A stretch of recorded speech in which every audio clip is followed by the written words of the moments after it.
As they emerged from court, Mark Duggan's family and supporters were bitterly angry.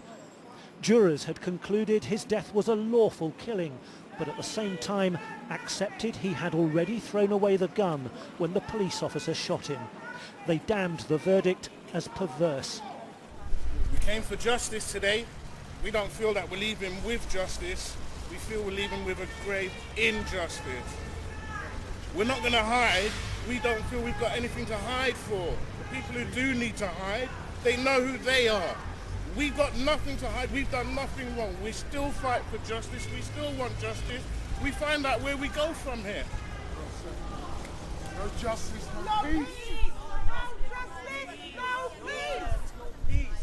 For as long as it takes, God give my family strength.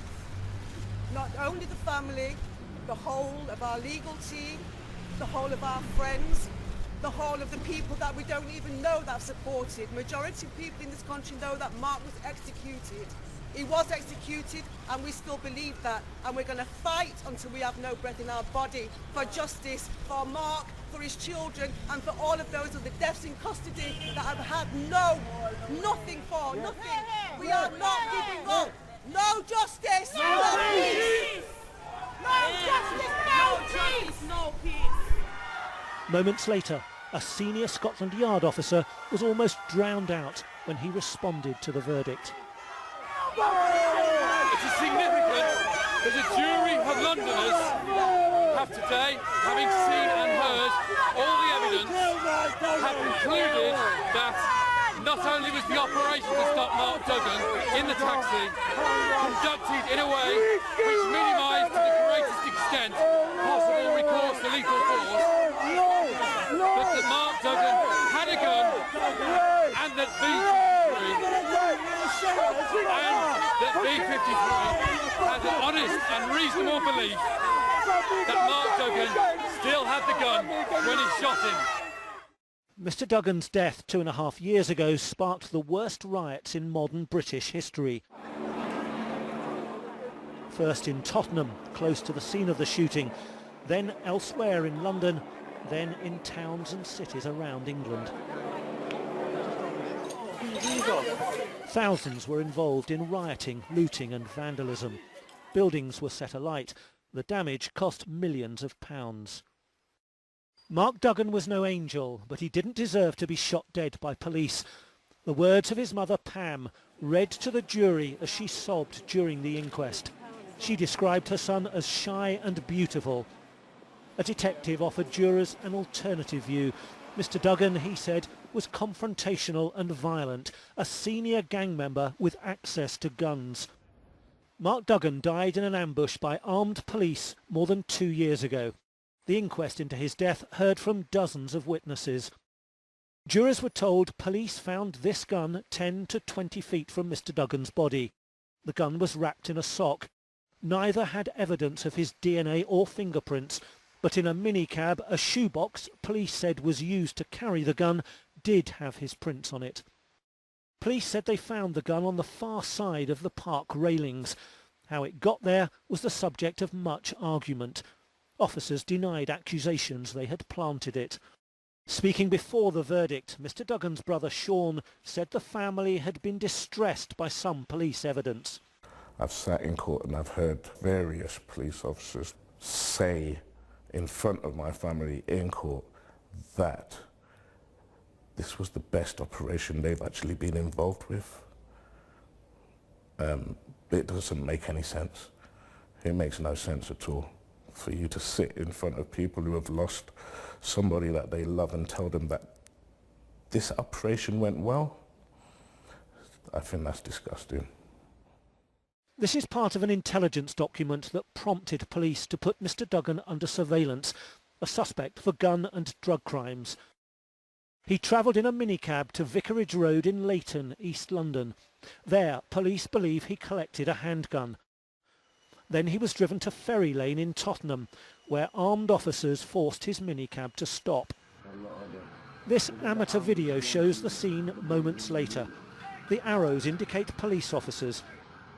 Mr Duggan had got out of the cab, a silver people carrier, and was shot twice by one officer.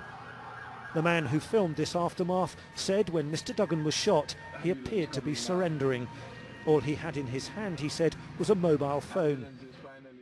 During the inquest, the anonymous police marksman was given the code name V53. In his notebook he wrote, "I got out of Charlie car.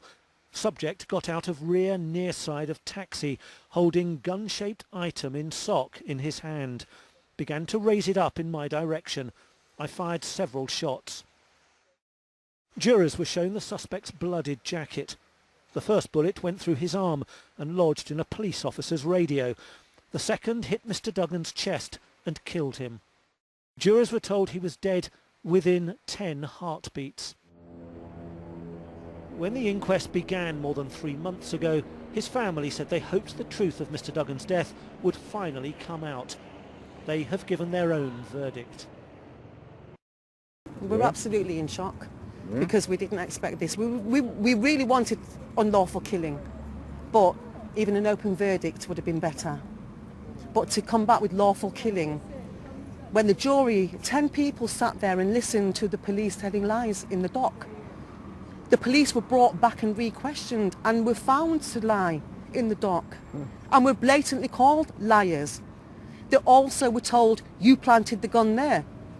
But to this jury, it was like, oh, this is a joke, or this is something like out of American textbooks or some magazine. No, this is London, and we all sat in that inquest for 3 months listening to lie after lie after lie.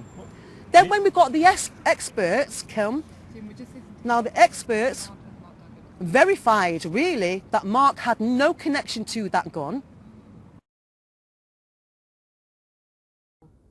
Well, first of all, I want to express my sympathy to Mark Duggan's family. They've lost a son, a brother, and obviously the friends have lost a friend. So I do extend my sympathy. That's a terrible event for everybody, and they've had to wait a long time for this verdict. I hope that everybody's able to accept the verdict of the jury. It's a jury of ordinary Londoners who've heard all the evidence and have come to a verdict which we all have to accept. I think I'd like to make the point that London is a complex city, and our firearms officers, who do a very difficult job, have to make decisions in split seconds, carry out thousands of this type of operation. I've got a very difficult job, and I know no better group of people who on our behalf try and keep us safe. So I think they need our understanding too.